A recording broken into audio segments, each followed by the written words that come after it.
Welcome to the Kinky List by Skoob. I'm your host, Zara Black, and today we're diving deep into one of the most misunderstood and fascinating aspects of human sexuality: chastity play. Whether you're curious, experienced, or just stumbled upon this topic, prepare for a journey that spans centuries, cultures, and the very essence of power dynamics in intimate relationships. Now, before we begin, let me be clear. This isn't just about metal devices and locks. What we're exploring today is a complex psychological landscape where power, desire, and control intersect in ways that have captivated humans for hundreds of years. So buckle up, because we're about to unlock some surprising truths. Let's start with a story that's been told for generations: the tale of medieval chastity belts. Picture this: a noble knight departing for the Crusades locks his beloved wife in an iron belt to ensure her fidelity while he's away fighting in the Holy Land. It's romantic in a twisted way, isn't it? The only problem? It's complete fiction. The first documented mention of chastity belts appears in Conrad Kieser von Eichstedt's Bellefortis around 1400, which was actually a military technology manual. The Latin text describes hard iron breeches of Florentine women which are closed at the front. But here's where it gets interesting.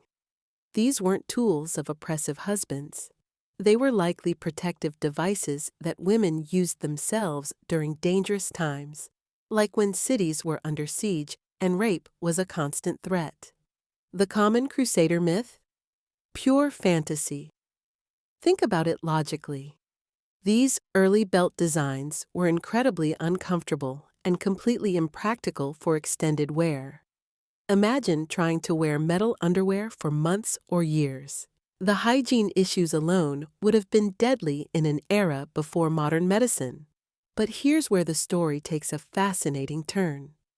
While real medieval chastity belts were largely mythical, the concept was so compelling that it refused to die.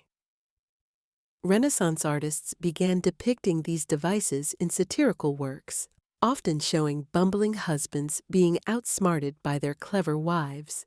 In one illustration now housed in the British Museum, we see a husband with donkey ears, marking him as a fool, retrieving a key from his wife, while two men hide in the shadows behind the bed, one holding what appears to be another key. The message was clear. These devices were about as effective as trying to trap fleas in a basket. The Victorian era became absolutely obsessed with this concept. They were fascinated by what they perceived as the barbarous and cruel Dark Ages, and many of the chastity belt examples in museums today were actually created in the 18th and 19th centuries, either as curiosities for the prurient or as elaborate jokes. Some were likely made as fakes to pass off as authentic medieval artifacts, and they were so convincing that museums displayed them as genuine historical pieces until very recently. But perhaps most intriguingly, some of these Victorian creations may have been made to fulfill the very fantasies they depicted.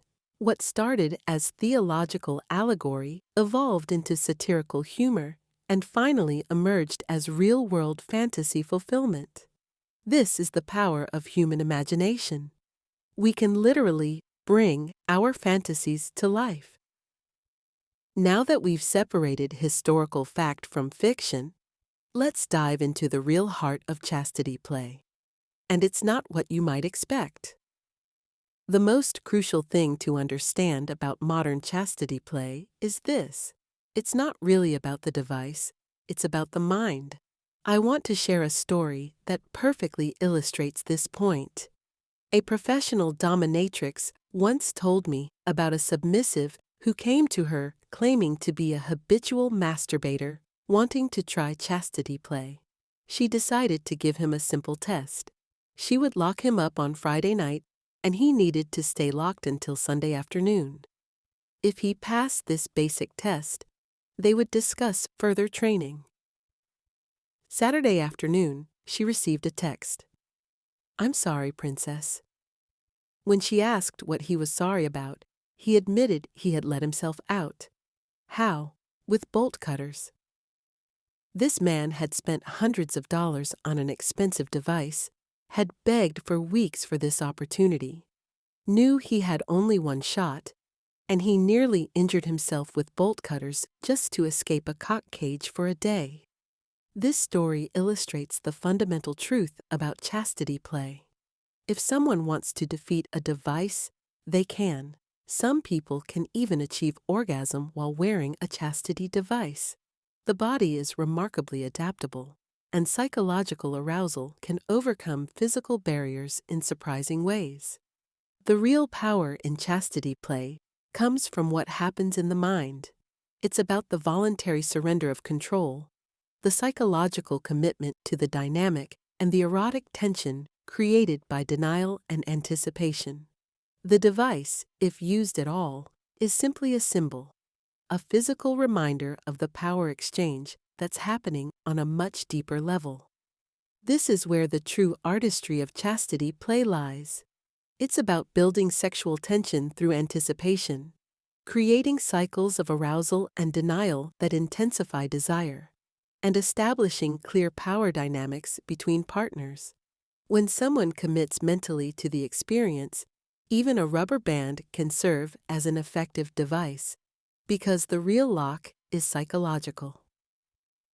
Let's talk about the practical side of things. While the mental component is primary, physical devices and techniques do play important supporting roles in chastity play. Understanding these tools helps us appreciate the full spectrum of this practice. Modern chastity devices come in various forms, but they all share the same basic principle. They restrict access to the genitals while maintaining basic bodily functions. For male anatomy, these typically involve cage-like structures that prevent erection and masturbation.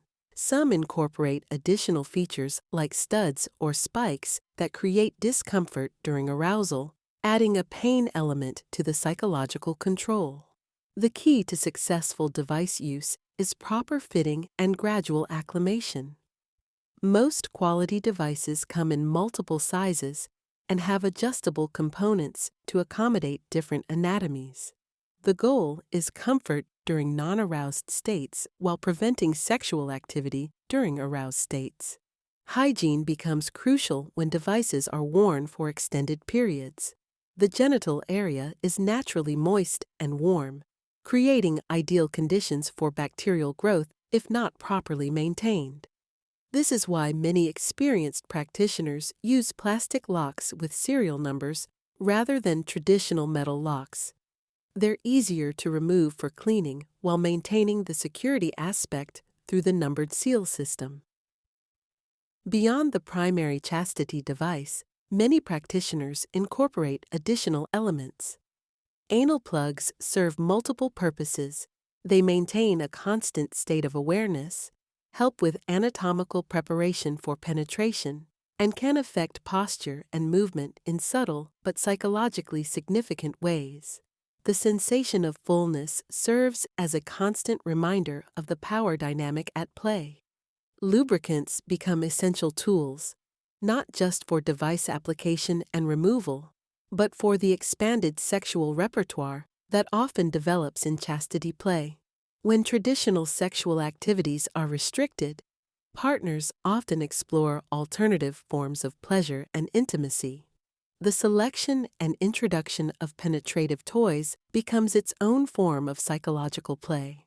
Watching a partner use a dildo while being denied similar pleasure creates complex emotions, jealousy, arousal, submission, and anticipation, all combine to heighten the overall experience. Chastity play doesn't exist in a vacuum.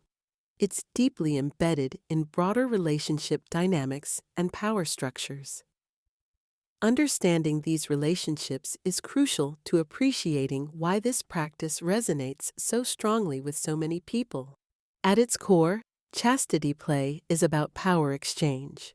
One partner voluntarily surrenders control over their sexual pleasure to another partner, who then becomes responsible for managing that pleasure. This creates a profound intimacy that extends far beyond the physical aspects of sexuality. The psychological effects of this power exchange are complex and multifaceted. For the person in chastity, there's often a sense of liberation in surrendering control, combined with heightened awareness of their partner's desires and moods. Every interaction becomes potentially sexual because their arousal and satisfaction depend entirely on their partner's whims. For the controlling partner, the responsibility can be equally intense. They're not just denying pleasure, they're curating it, building it, and ultimately responsible for their partner's satisfaction. This requires deep understanding of their partner's psychology, careful attention to their emotional state, and skilled management of anticipation and release. The practice often extends beyond the bedroom into daily life. Unlike other forms of intimate play that have clear start and stop points, chastity play can be continuous, creating a constant undercurrent of power exchange in the relationship. This 24/7 aspect makes it particularly intense and psychologically significant. Communication becomes absolutely critical. Partners must negotiate boundaries, establish safe words and exit strategies, and maintain ongoing dialogue about the emotional impact of the experience. The vulnerability created by chastity play requires exceptional trust and emotional maturity from both participants. Many practitioners describe the experience as ultimately deepening their relationship intimacy. The level of trust required, the vulnerability shared, and the intense communication needed often strengthen bonds between partners in unexpected ways. One of the most sophisticated aspects of chastity play is the management of sexual tension and desire. This isn't simply about denial. It's about creating complex emotional and physical landscapes that heighten every aspect of the sexual experience. The process often begins with teasing and anticipation building. The controlling partner might engage in activities designed to increase arousal, while simultaneously emphasizing the denial of release. This creates what many describe as an erotic cycle. Arousal leads to denial, which creates more arousal, which leads to further denial, and so on. Verbal elements play a crucial role in this tension building. Many practitioners incorporate specific language around taboos, power dynamics, and the physical sensations being experienced. The psychological impact of being told you cannot have something you desperately want can be as powerful as any physical restraint. Timing becomes an art form. Experienced practitioners learn to read their partner's physical and emotional responses, pushing them to the edge of their tolerance while maintaining the overall dynamic. This might involve periods of complete denial, alternated with intense stimulation that stops just short of release. The practice often expands to include public elements, adding layers of psychological complexity. Wearing devices or engaging in subtle power exchange behaviors in public spaces adds risk, excitement, and a sense of secret intimacy that many find intensely arousing.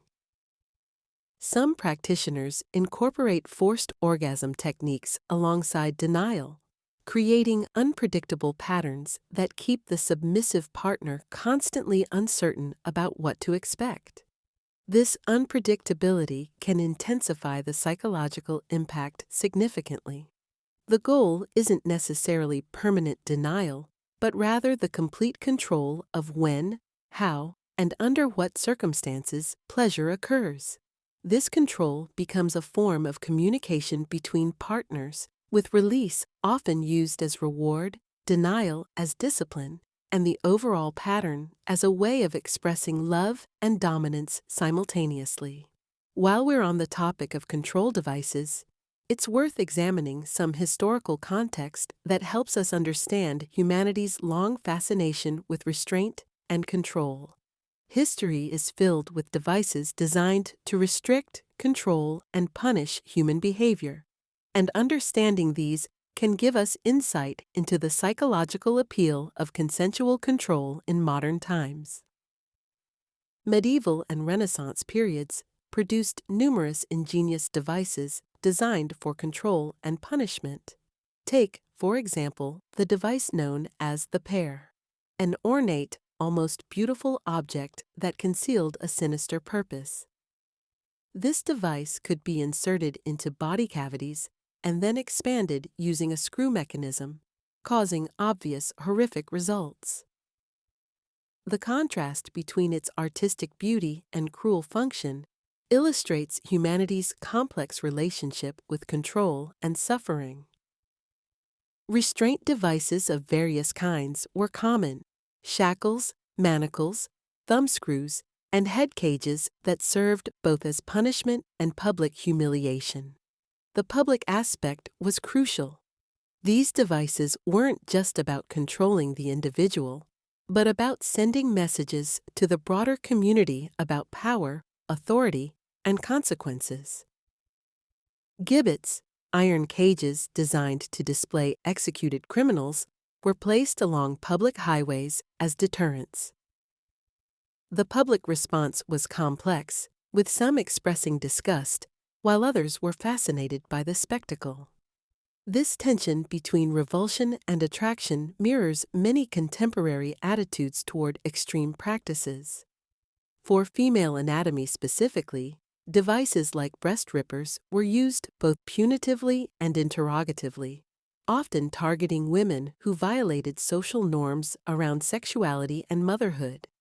These historical examples show us that control over sexuality, particularly female sexuality, has been a persistent social concern across cultures and centuries. What's fascinating is how these historical precedents inform our understanding of contemporary practices. The same psychological drives that created medieval torture devices, the desire to control, to display power, to create consequences for behavior, exist today in consensual contexts where they can be explored safely and ethically. The key difference, of course, is consent. What was once forced punishment has become voluntary exploration, allowing people to experience intense sensations and power dynamics within safe, negotiated boundaries. We're living through a remarkable transformation in how society discusses and accepts alternative sexual practices. What was once hidden in shadows is increasingly finding its way into mainstream conversation, and social media is playing a pivotal role in this evolution. Recent studies suggest that approximately half the population has experienced some form of kinky desire, though this number may actually be much higher due to social stigma affecting people's willingness to admit to desires considered shameful or irregular. As these conversations become more mainstream, we can expect these numbers to climb significantly. Social media platforms like TikTok, Instagram, and YouTube have exposed billions of people to new ideas about sexuality and kink. The hashtag #KinkTalk alone has received over 12 billion views at the time of recent counts, making it one of the most popular hashtags on the platform. For many people, this represents their first exposure to others discussing and educating about alternative sexual practices. This democratization of information is powerful.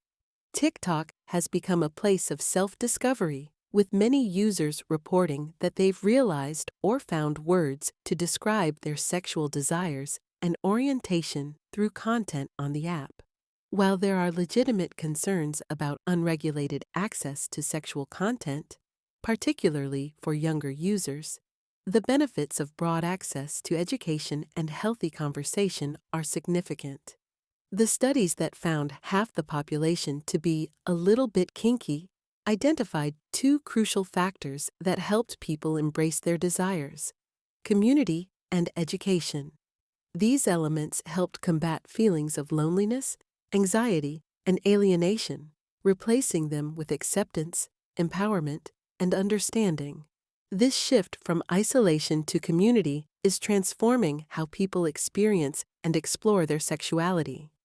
Instead of feeling alone and abnormal, people are finding others who share their interests and learning that their desires are more common than they imagined. The historical trajectory is clear. What started as theological allegory became satirical entertainment and eventually emerged as real-world practice. Today, that practice is finding its voice in mainstream conversation, supported by communities of practitioners who prioritize education, safety, and consent. Let's return to one of the most important concepts in understanding modern chastity play: the relationship between physical devices and mental control. This relationship is far more complex than most people realize, and getting it wrong can lead to frustration and disappointment. The market for chastity devices has exploded in recent years, with manufacturers offering increasingly sophisticated designs promising better security, comfort, and effectiveness. However, experienced practitioners consistently emphasize that focusing too heavily on the device itself misses the point entirely. The reality is that determined individuals can defeat virtually any device. Some can achieve orgasm even while wearing restrictive devices through mental focus, body positioning, or simply learning to work within the constraints of the device. Nocturnal emissions can occur regardless of what someone is wearing. The human body and mind are remarkably adaptable when it comes to sexual pleasure. This is why mental obedience and psychological commitment are absolutely crucial. The best chastity device is ultimately the one between the ears. Physical devices work best when they serve as reminders and symbols of the agreed-upon dynamic rather than as foolproof prevention mechanisms. That said, when used appropriately, devices can add significant value to the experience. The ritual of putting on and removing a device can be intensely symbolic and emotionally powerful. The constant physical reminder of the restriction can heighten awareness and intensify the psychological aspects of the play. Device selection should prioritize comfort and safety over security. If someone is committed to the dynamic, an uncomfortable or unsafe device will only create problems. If someone isn't committed, the most secure device in the world won't prevent cheating. For long-distance relationships or extended play periods, hygiene considerations become paramount. The genital area requires regular cleaning to prevent infection, and any device must accommodate this need. Many practitioners use numbered plastic locks that can be easily removed for hygiene while maintaining the symbolic security through the serial number system. The key is finding the right balance between physical reminder and psychological commitment, always remembering that the real power in chastity play comes from the mind, not the mechanism. Sophisticated chastity play extends far beyond simple denial and involves a rich variety of activities and psychological games. Understanding these expanded possibilities helps explain why this practice has such dedicated followers. Verbal humiliation often plays a significant role, focusing on the taboos surrounding arousal and sexual interaction. The psychology of being told you're denied something you desperately want can be as powerful as any physical restraint. This might involve commentary on the power dynamic, descriptions of what the denied person is missing, or exploration of the emotions surrounding the denial. Begging becomes its own form of erotic interaction. Making someone verbally request what they want but cannot have creates complex emotional states. Vulnerability, desperation, hope, and resignation all mix together in psychologically powerful ways. Some practitioners incorporate forced orgasm techniques using the person's restrained state to create overwhelming sensations they cannot escape or control. This flips the script from denial to overwhelming sensation, often making the eventual return to denial feel even more intense. Public elements add layers of psychological complexity. This might involve wearing devices in public, engaging in subtle power exchange behaviors, or using remote-controlled devices that create unpredictable sensations. The risk and excitement of public play can significantly intensify the overall experience. The practice often expands to include role reversal elements, where the person in chastity might be required to provide pleasure to their partner while being denied themselves. This creates complex feelings around service, jealousy, and vicarious pleasure. Some incorporate elements of sexual education, requiring the denied person to watch or learn about sexual activities they cannot participate in. This cognitive dissonance between learning about pleasure while being denied, it can be psychologically intense. The creativity involved in expanding chastity play is limitless, with practitioners constantly developing new ways to explore power, denial, and control within their relationships. As we close, chastity play offers a window into human desire. The balance between control and surrender, security and vulnerability. By placing limits on one kind of pleasure, many discover deeper communication, creativity, and emotional closeness. What began as myth and satire has evolved into a consensual exploration rooted in trust, imagination, and connection. But beneath the surface lie questions worth exploring. How far can surrender deepen intimacy? And what might you uncover about yourself when control is redefined? The answers may surprise you. Download the Skoob app now to get access to the full story and dive deeper into the psychology, history, and experiences behind it. Unlock more perspectives, insights, and narratives waiting to be explored.